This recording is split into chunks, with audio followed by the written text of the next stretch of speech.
Você já amou tanto uma pessoa que esse amor virou dor, controle, raiva? Já se sentiu repetindo atitudes que você mesmo condena, mas não consegue evitar na sua vida? Hoje eu quero te contar a história do João, nome fictício de um cliente. Ele tem 50 anos, é casado e me procurou porque estava destruindo o próprio casamento. Todos os dias, quando a esposa chegava do trabalho, ele pegava o celular dela para vasculhar as conversas, as mensagens, as ligações. Ele a vigiava, sufocava, impedia aquela mulher de sair sozinha. Tudo era um motivo de desconfiança. E o mais difícil de ouvir dele foi que ele me contou aos prantos. Eu agrido a minha esposa, eu jogo ela no chão, dou chutes, mas a cada chute que eu dou nela, é como se eu estivesse chutando a mim mesmo. Dói no meu corpo, o meu corpo inteiro dói. É como se eu me punisse nela. Isso foi dito na primeira sessão, que eu chamo de terapia consciencial. Um encontro profundo que eu faço, onde eu investigo a história da pessoa com muito cuidado, fazendo um mapeamento minucioso da história do emocional. Ali, João me revelou um pedaço da sua infância. Foi criado só com a mãe. Não conheceu o pai biológico. Amava intensamente sua mãe, mas via ela recebendo muitos homens na sua casa, né? Era uma vida difícil, com muita escassez. Isso gerou nele uma confusão emocional profunda. Ele amava a mãe e a via com a dificuldade, né? Aquela mãe para criar aqueles filhos, mas ao mesmo tempo a julgava, tentava assimilar tudo com a mente de uma criança de 7 anos. Ele admirava, mas ao mesmo tempo tinha raiva. Sentia vontade de proteger aquela mãe, mas não conseguia. Ele queria ser amado incondicionalmente por uma mãe que não amava nem a ela mesma. Para uma criança de 7 anos, isso é insuportável. E havia mais. João foi aliciado por um vizinho. Um homem tentou abusar dele. Não conseguiu por um triz, mas o trauma ficou. E ficou escondido inconscientemente dele por décadas. Ele nunca contou isso para ninguém. Aqui entra um ponto muito importante. A mente infantil, gente, não entende a realidade como um adulto entende. Ele sente, ela interpreta tudo com o coração aberto e é super vulnerável, esperando o amor, a proteção, o carinho. Quando o amor vem misturado com medo, com rejeição, abandono, a mente cria crenças inconscientes, como o amor é sofrimento, quem ama machuca, se eu controlar, eu evito ser traído. Toda mulher trai. Se eu for fraco, eu sou destruído. E essas crenças moldam a nossa vida adulta. João não era um homem mau, era um homem machucado. O trauma de ver a mãe em situações que ele não entendia e o susto do abuso quase vivido naquela infância geraram um sistema interno de defesa, um mecanismo de sobrevivência. O neurocientista Bruce Lipton explica que os 7 anos de idade da mente da criança é muito importante, porque opera predominantemente entre as ondas cerebrais teta, que é um estado altamente hipnótico, isso mesmo. Nesse estado, a criança absorve tudo ao seu redor, como uma verdade absoluta, sem filtros, sem discernimento. Ou seja, tudo que João viu, ouviu e sentiu virou programação inconsciente. Se ele presenciou instabilidade afetiva, se ele viveu abandono, se sentiu medo, tudo isso foi gravado no subconsciente, no sistema, como um modelo emocional.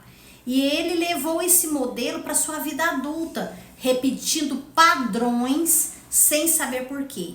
Na sessão de regressão, eu conduzi o João de volta para esse ponto da infância e ele encontrou essa cena com clareza. A figura materna, os olhares dos homens, entrando e saindo, onde que lugar era a casa dele, né? A sensação de estar pequeno, impotente, confuso e ao mesmo tempo profundamente ligado àquela mulher que era sua mãe. E o que chamamos de conflito de lealdade emocional. O amor por quem fere, a mistura de desejo de proteção, raiva, carinho, dor. Durante a hipnose, ele também acessou a cena com o vizinho. O medo, a vergonha, o corpo congelado, a culpa silenciosa, mesmo sem ser abusado, né? Sem ter sido consumado, o trauma se instalou. E ali, naquele momento de consciência expandida, começamos o processo de libertação. Levei o João a acolher a sua criança, a olhar para ela com amor, a dizer para ela que ela não tinha culpa, que ela estava segura agora, que ela não precisava mais se proteger sozinha.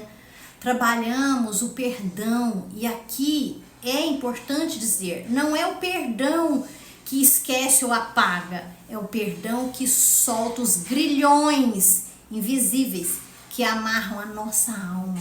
João perdoou a mãe não para justificá-la, mas para se libertar dela emocionalmente. Perdoou o homem porque entendeu que carregar esse ódio só prolongava a sua dor. E o mais importante, ele se perdoou. E esse foi assim, o começo da verdadeira cura. Quando João terminou a regressão, ele respirava diferente, sentiu um alívio profundo e me disse com lágrimas nos olhos: parece que tiraram uma montanha das minhas costas. A partir daquele dia, ele nunca mais pegou o celular da sua esposa, nunca mais agrediu. Começou um processo de reconstrução interna dentro dele. Começou a se observar mais, a se perceber, a se policiar nas atitudes. Isso não foi mágica, né? Depende do dia. Foi o resultado de um homem que teve coragem de olhar para dentro, de mudar de vida e decidiu romper um ciclo que vinha sendo alimentado há décadas. Hoje, João é outro homem. Ele acolhe a própria dor, ele olha para sua história com mais compaixão e entende que não era a esposa o verdadeiro alvo de sua raiva. A sua raiva era dele mesmo. Era a dor da sua criança reprimida, a raiva pela mãe, a raiva pela impotência, a culpa silenciosa. Tudo isso projetado na esposa, na mulher que estava ao lado dele. Esse é o ponto que muitos adultos não percebem.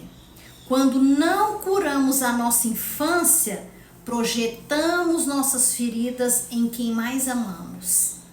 A esposa vira a mãe, o chefe vira o pai, o filho vira o espelho do que não resolvemos.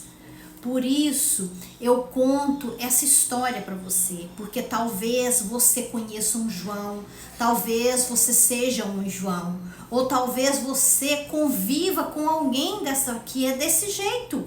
E quando a gente compreende o que está por trás das nossas atitudes destrutivas, a gente para de julgar as pessoas e começa a acolher. A cura não começa com técnica, ela começa com consciência, com a decisão de parar, de fugir da dor e finalmente escutar o que sua criança interior está tentando dizer para você há anos. Ela te espera há anos para você socorrer. Se esse conteúdo está fazendo sentido para você, aguenta só mais um pouquinho, porque daqui a pouco eu vou te conduzir num mini exercício de reconexão com você mesma. E para fechar esse vídeo, eu quero te convidar a um pequeno exercício de reconexão. Se você puder, pare um minutinho nesse momento. Sente-se de forma confortável. Feche os olhos rapidinho, por alguns segundos, é muito rápido. Respire fundo. Sinta o ar entrando pelas narinas. Segura um pouquinho e solte devagar. Agora leve a mão no seu peito, bem no centro, e com a sua voz mesmo repita: Eu posso soltar o que não me pertence mais. Mais uma vez, com mais intenção, mais força. Eu posso acolher a minha dor com compaixão. Respira de novo e deixa essas frases entrarem no seu corpo como sementes que vão germinar nos próximos dias. Você acabou de dar um passo, talvez o primeiro de muitos, e isso já é muito poderoso. Se esse vídeo falou com você, se fez sentido, se inscreva aqui no canal, curta esse conteúdo, dê um like e me conta nos comentários se você sente alguma dor da sua infância, alguma dor que te prende hoje ainda. Se você sente que está na hora de olhar com profundidade para a sua história, eu deixei aqui na descrição o link da minha sessão de hipnose com regressão. Então, é um processo individual e profundo, feito 100% online, onde eu te guio com segurança para acessar, entender e libertar essas dores inconscientes que travam a sua vida. E lembre-se, quando você muda, o mundo muda. Nos vemos no próximo vídeo.